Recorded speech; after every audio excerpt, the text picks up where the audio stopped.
শ্রীপুরে ধানের শীষের পক্ষে নাসিম মণ্ডলের নেতৃত্বে বিশাল গণসংযোগ।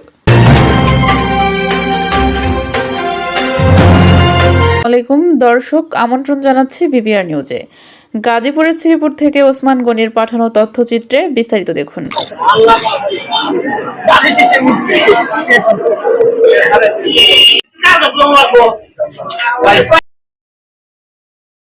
আসন্ন জাতীয় সংসদ নির্বাচনকে সামনে রেখে গাজীপুর ৩ আসনে বইতে শুরু করেছে নির্বাচনী হাওয়া। এরই ধারাবাহিকতায় ধানের শীষ প্রতীকের প্রার্থী ডাক্তার রফিকুল ইসলাম বাচ্চুর পক্ষে ব্যাপক প্রচারণা ও গণসংযোগ চালিয়েছেন বিএনপি অঙ্গ সংগঠনের নেতাকর্মীরা।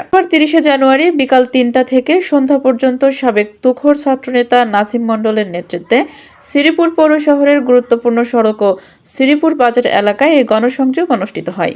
গণসংযোগকালে নেতাকর্মীরা সাধারণ ভোটারদের সঙ্গে কুশল বিনিময় করেন, প্রার্থীর সালাম পৌঁছে দেন এবং ধানের শীষ প্রতীকের লিফলেট বিতরণ করেন। আগামী নির্বাচনে ধানের শীষে ভোট দিয়ে ডাক্তার রফিকুল ইসলাম বাচ্চুকে বিজয়ী করার আহ্বান জানান তারা।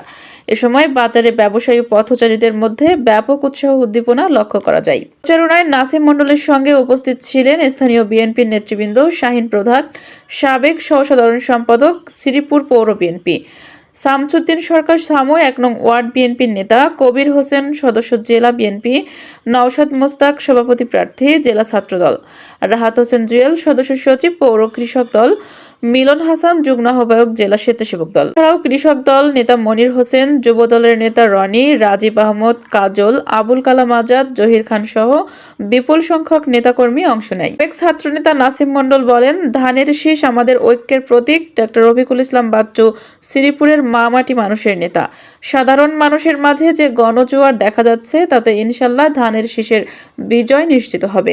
আরো বলেন, সকল ভেদাভেদ ভুলে ঐক্যবদ্ধভাবে কাজ করলে গাজীপুর ৩ আসনে ধানের শীষের বিজয় নিশ্চিত করা সম্ভব। পাশাপাশি তৃণমূল পর্যায়ে ভোটারদের ভোট কেন্দ্রে যাওয়ার জন্য উদ্বুদ্ধ করার উপর জোর দেন তিনি।